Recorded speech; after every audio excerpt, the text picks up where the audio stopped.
ওকে, next হচ্ছে, যেহেতু আমাদের বিগ ডাটা বলাই হচ্ছে এর ওয়ান অফ দ্য ক্যারেক্টারিস্টিক্স হচ্ছে ডাটা স্টোরেজ, যে ডাটার ভলিউমটা অনেক হাই। তো যেহেতু হাই, তো এটা আসলে কিভাবে ডাটাটা স্টোর করা হয়? তো বিভিন্ন স্টোরেজ সলিউশন আছে, এর মধ্যে ট্র্যাডিশনাল স্টোরেজ আছে, বিগ ডাটা স্টোরেজ আছে, হার্ডওয়্যার এইচডিএফএস আছে, নোএসকিউএল দিয়েও ডাটা, এই ক্যাসান্ড্রা বা মঙ্গোডিবি স্টোর করা হয়, ক্লাউডেও ডাটা স্টোর করা হয়। ওকে, সো আমরা ওয়ান বাই ওয়ান যদি যাই, ট্র্যাডিশনাল হচ্ছে আমাদের যে ডাটাবেসের কথা বলছিলাম, যে আমাদের আরডিবিএমএস বা রিলেশনাল ডাটা বেস বা ডাটা ওয়্যার হাউসে আসলে যে রিলেশন ট্র্যাডিশনাল স্টোরেজ, এইখানে আসলে স্ট্রাকচার ডাটাগুলো এবং যে ডাটাগুলোর সাইজ আসলে ছোট, ঠিক আছে, যে ডাটাগুলোর সাইজ ছোট সেগুলো আসলে স্টোর করা হয়। এবং এখানে যেহেতু আমাদের day by day data size বাড়তেছে, ডাটার ভলিউম বাড়তেছে, সো এখানে আসলে ট্র্যাডিশনাল স্টোরেজ অনেক সময় আসলে ক্যাপাবল না এগুলো এই ফেস করার জন্য। তখন এই সব ক্ষেত্রে আসলে ট্র্যাডিশনাল স্টোরেজ গুলো বিভিন্ন চ্যালেঞ্জেস ফেস করে। এবং আমাদের ডাটার ভ্যারাইটিও চেঞ্জ হচ্ছে, কারণ শুধু এখন কিন্তু আমরা খালি স্ট্রাকচার ডাটা নিয়ে কিন্তু ডিল করি না, আমাদের আনস্ট্রাকচার ডাটাও থাকে, সেমি স্ট্রাকচার ডাটাও থাকে। তো ট্র্যাডিশনাল যে ডাটা স্টোরেজ এগুলো অনেক সময় সাপোর্টেড না। তো এই জিনিসগুলো আসলে ওভারকাম করার জন্য বিগ ডাটা বা নোএসকিউএল এগুলো আসলে আসছে জিনিসগুলো, ঠিক আছে। তো বিগ ডাটাতে আসলে এরকম যে এটা হচ্ছে ম্যাসিভ ডাটা ভলিউম, সে হচ্ছে হ্যান্ডেল করতে পারে, এবং এটা হচ্ছে স্কেলেবল। আচ্ছা, স্কেলেবল সম্পর্কে আমি একটু যদি বলি, এটা আসলে স্কেলেবল মিনস হচ্ছে আপনার over the period of time data তো ভলিউম বাড়ছে, তাই না? তো ডাটা ভলিউম যখন বাড়ে তখন আসলে আমরা আসলে কিভাবে জিনিসটাকে ডিল করবো, হ্যান্ডেল করব। দুই ভাবে এটা ডিল করা যায় আপনার, একভাবে হচ্ছে ভার্টিক্যালি হ্যান্ডেল করা যায়, আর একটা হরিজন্টালি হ্যান্ডেল করা যায়। আচ্ছা, ভার্টিক্যালি মিনস কি? আপনার একটা সার্ভার আছে, বা একটা সার্ভারে বা আপনি হার্ড ডিস্কের কথা চিন্তা করেন। একটা হার্ড ডিস্কে আপনার লেটস সে 1 টেরাবাইট ডাটা আছে, মানে এর ক্যাপাসিটি আছে। 2 সপ্তাহ পর আপনার ডাটার এখন হয়ে গেল 2 টেরাবাইট, এখন লাগবে মানে 2 টেরাবাইট ডাটা ওকে স্টোর করতে পারে, এটা সাপোর্ট করে। এটার জন্য এখন আপনার এই হার্ড ডিস্কের স্টোরেজ বাড়াইতে হবে, ঠিক আছে। বা আপনার এখানে দেখা যাচ্ছে র্যাম আছে, র্যাম আপনার লেটস এখন আসছে হচ্ছে 16 জিবি, কিন্তু ও 16 জিবিতে ডাটার ভলিউম সাথে সাথে ও আসলে এটাকে ঠিক মতো ডিল করতে পারছে না। তো এখন এটাকে 16 জিবি থেকে 32 জিবি বা 64 জিবিতে আমার র্যাম কে ইনক্রিজ করতে হবে। তো একটা সিঙ্গেল সার্ভারের আপনার স্টোরেজ, হার্ড ডিস্কের সাইজ বা র্যাম যে আপনারা ইনক্রিজ করতেছেন, এই জিনিসটাকে বলা হয় ভার্টিক্যাল স্কেলিং।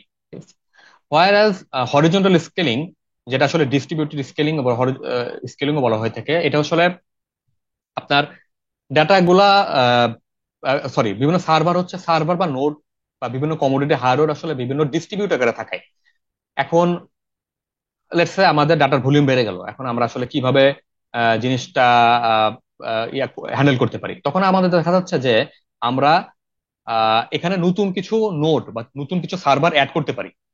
তো জাস্ট কিছু না, এখানে এখানে হচ্ছে কাইন্ড অফ আপনার মাস্টার স্লেভ, একটা মাস্টার সার্ভার থাকে বা মাস্টার স্টোরেজ থাকে, এর সাথে স্লেভ মাল্টিপোস মানে 100 200 300 আপনার বিভিন্ন নোড থাকে বা নোড স্টোরেজ থাকে।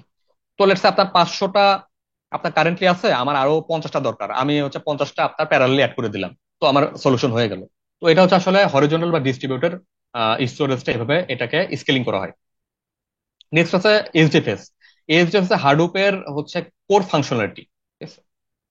হাডুপ ডিস্ট্রিবিউটেড ফাইল সিস্টেম, এটা হাডুপের ইকোসিস্টেম যেটা আমাদের আছে, এটার কোর কম্পোনেন্ট, এবং হচ্ছে এটার থ্রুপুটটা অনেক হাই, এবং এটা huge volume of data handle করতে পারে। এটা ফল্ট টলারেন্টও। এখানে ওই যে কমিউনিটির হার্ডওয়্যার যেটা আমরা বলতেছিলাম একটু আগে, যে বিভিন্ন আমরা ডিস্ট্রিবিউটেড ওয়েতে আমরা বিভিন্ন নোড অ্যাড করতে পারি, এবং এই নোড অ্যাড করার কারণে এটা আসলে অনেক cost effective. Then we have MongoDB, sorry, NoSQL databases যেগুলো আছে, ক্যাসান্ড্রা হতে পারে, মঙ্গোডিবি হতে পারে। এই ক্যাসান্ড্রা বা মঙ্গোডিবি এগুলো হচ্ছে আসলে huge volume of data handle করতে পারে। মঙ্গোডিবি সম্পর্কে যদি একটু বলি, মঙ্গোডিবিটা হচ্ছে আসলে ডকুমেন্ট ডাটাবেস, একটা ডিফারেন্ট ওয়ে, এটা জেসন ফরম্যাটে ডাটা রাখা হয়। এবং এটা হচ্ছে সেমি স্ট্রাকচার বা unstructured both type of data say handle করতে পারে। এবং ওই যে হরিজন্টাল স্কেবল, আমি একটু আগে আগের স্লাইডে বলেছিলাম যে হরিজন্টাল স্কেবল কি, এই মঙ্গোডিবিটা ওরকম যে হরিজন্টালি এটাকে স্কেলিং করা যায়। এবং এটাতে সবচেয়ে বড় সুবিধা হচ্ছে মঙ্গোডিবিতে আপনি আপনার ইচ্ছা মতো ডাটা অ্যাড করতে পারবেন, এটা স্কিমালেস। মঙ্গোডিবিতে আসলে টেবিল কনসেপ্ট নেই, টেবিলটাকে এখানে কালেকশন বলা হয়। তো একটা কালেকশন আপনার মনে করেন 5 5টা ফিল্ডস আছে। এখন আপনার মনে হয় না আমার আরেকটা রেকর্ড অ্যাড করা দরকার, সেখানে আবার 7টা ফিল্ডস আছে। আপনি ওই সিম্পলি ওই কালেকশনস এর মধ্যে একটা জেসনের দিয়ে আপনি ওই 7টা ফিল্ড অ্যাড করে দিতে পারেন। এখানে কোনো ধরনের বাইন্ডিংস নাই। তো এরকম ইচ্ছা মতো এখানে আসলে মঙ্গোডিবিতে ডাটা ইনসার্ট করা যায়, এবং এখানে খুব র্যাপিডলি এটা মানে এমনভাবে ডিজাইন করা আছে যে খুব র্যাপিডলি ডাটাকে রিট্রিভ করে নিয়ে আসা যায় বা খুব ফেচ করে নিয়ে আসা যায়। Then we have the cloud storage. আপনারা খুব জেনে থাকবেন যে অ্যামাজন বা গুগল বা আজিওর এরকম বিভিন্ন ক্লাউড এগুলো কারেন্টলি মার্কেটে আছে।